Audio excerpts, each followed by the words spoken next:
नमस्कार मित्रांनो, the GK zone Marathi या चॅनलमध्ये आपले स्वागत आहे. आज आपण वनरक्षक भरती व रेल्वे भरतीसाठी इतिहास या विषयावर आधारित प्रश्नोत्तरे घेणार आहोत. चला तर सुरू करूया. सांचीचे स्तूप कोणी निर्माण केली होती? सांचीचे स्तूप सम्राट अशोक यांनी निर्माण केले होते. सम्राट अशोकाने बौद्ध धर्म स्वीकारला. त्यानंतर देशभरात अनेक स्तूप आणि धार्मिक स्थळांची उभारणी केली, ज्यात सांचीचा स्तूप सर्वात प्रसिद्ध आहे.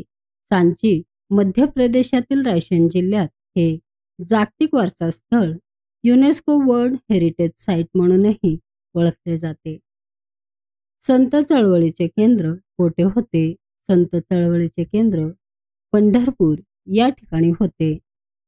शिवाजी महाराजांच्या काळात संत चळवळीने महाराष्ट्राच्या सामाजिक आणि सांस्कृतिक जीवनात महत्त्वाची भूमिका बजावली. या चळवळीचे मूळ केंद्र पंढरपूर येथे होते. पंढरपूर हे विठ्ठलाच्या मंदिरासाठी प्रसिद्ध आणि वारकरी संप्रदायांचे ते मुख्य श्रद्धास्थान आहे.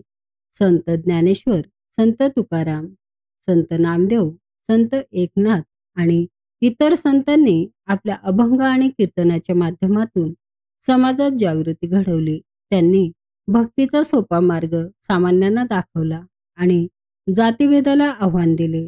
या सर्व संतांच्या कार्यामुळे पंढरपूर हे संत चळवळीचे एक प्रमुख केंद्र बनले. रुपया हे नाणे सर्वप्रथम कोणी सुरू केले? रुपया हे नाणे सर्वप्रथम शेरशाह सुरी यांनी सुरू केले.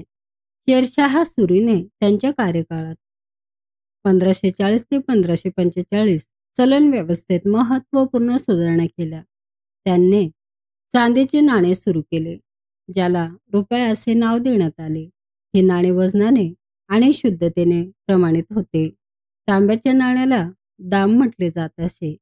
पुढे मुघल सम्राट अकबरनेही हेच नाणे स्वीकारले आणि रुपया भारतात प्रमुख चलन बनले.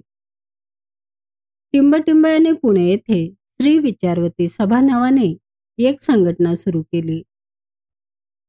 सरस्वतीबाई यांनी पुणे येथे श्री विचारवती सभा नावाने एक संघटना सुरू केली. याची सुरुवात सरस्वतीबाई गणेश वासुदेव यांच्या पत्नी यांनी 1871 मध्ये पुणे येथे केली.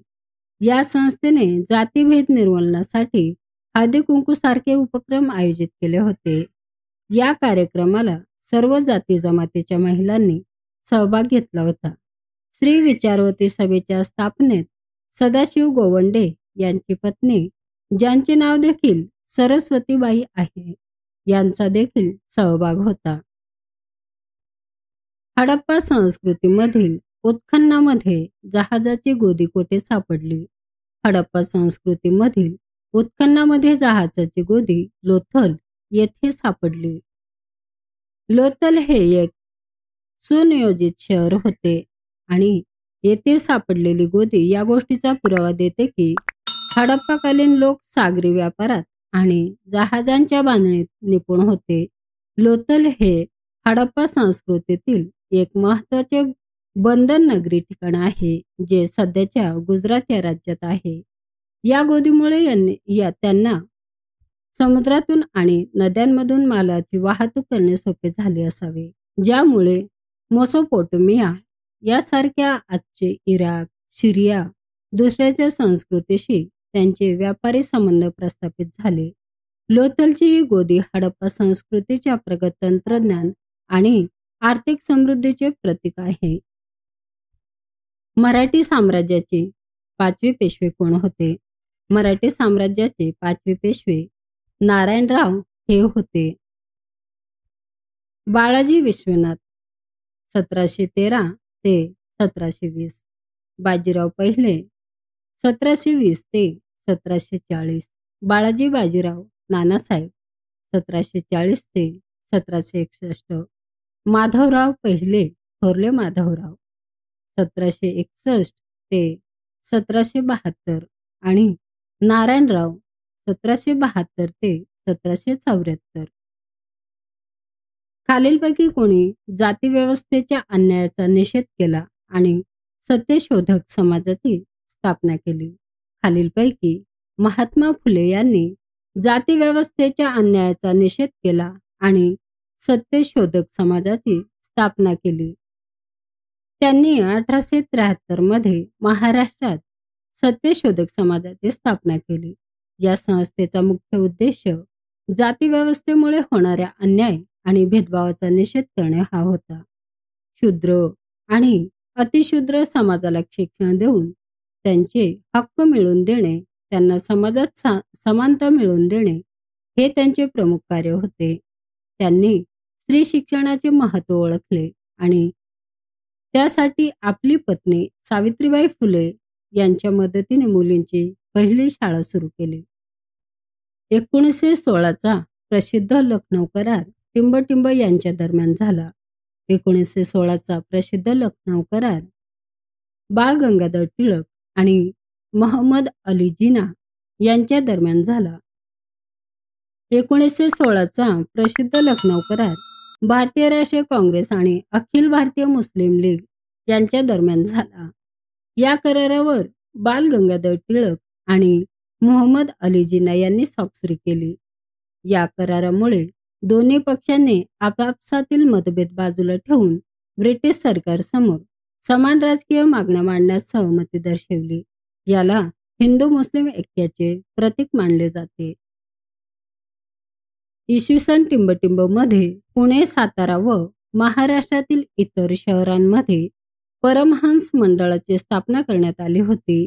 इसवी सन 1849 मध्ये पुणे, सातारा व महाराष्ट्रातील इतर शहरांमध्ये परमहंस मंडळाची स्थापना करण्यात आली होती.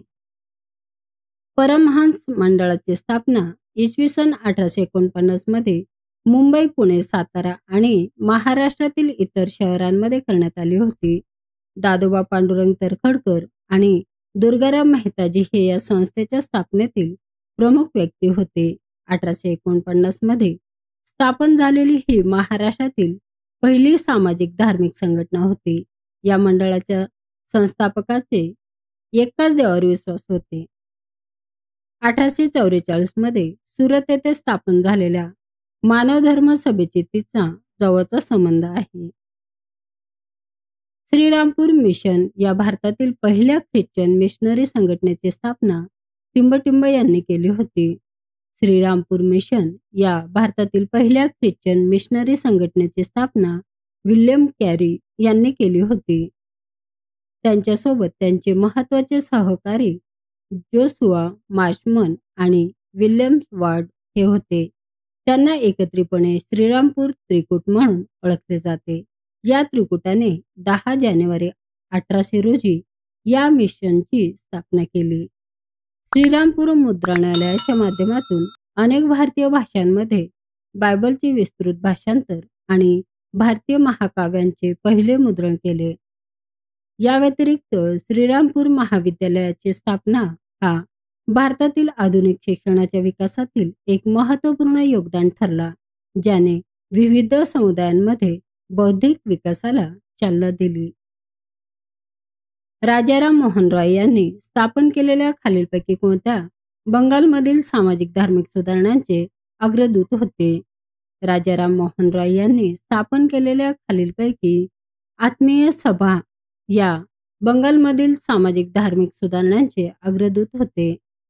राजाराम मोहन रॉय यांनी स्थापन केलेली आणि बंगालमधील सामाजिक धार्मिक सुधारणेची सुरुवात करणारी संस्था म्हणजे आत्मीय सभा होय.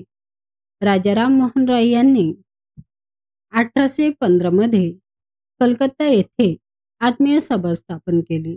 ही सभा पुढे ब्रह्म समाज स्थापनेची पायाभूत प्रेरणा ठरली. राजाराम मोहन रॉय यांनी 1828 मध्ये कलकत्ता येथे ब्राह्मो सभा स्थापन केली, जी नंतर ब्राह्मो समाज म्हणून प्रसिद्ध झाली. लाला लजपत राय हे 1921 पासून टिंबटिंबशी संबंधित होते. लाला लजपत राय हे 1921 पासून सर्वंट्स ऑफ द पीपल सोसायटीशी संबंधित होते.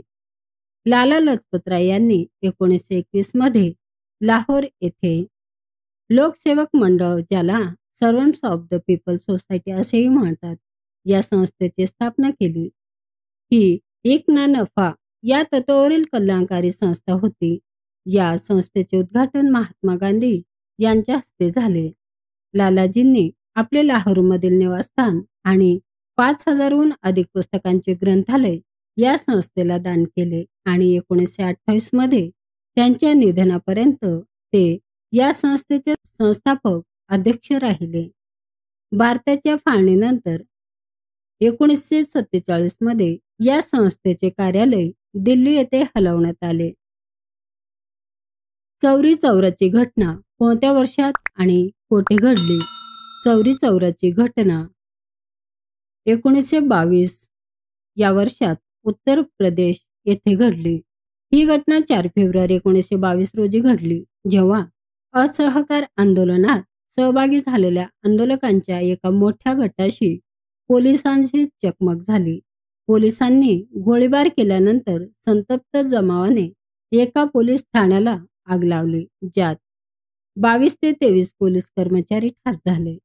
या हिंसक घटनेमुळे महात्मा गांधींनी 12 फेब्रुवारी 1922 रोजी असहकार आंदोलन मागे घेतले. मित्रांनो, चॅनल आवडला असेल तर प्लीज नक्कीच सबस्क्राईब करा, व्हिडिओ लाईक करा. धन्यवाद.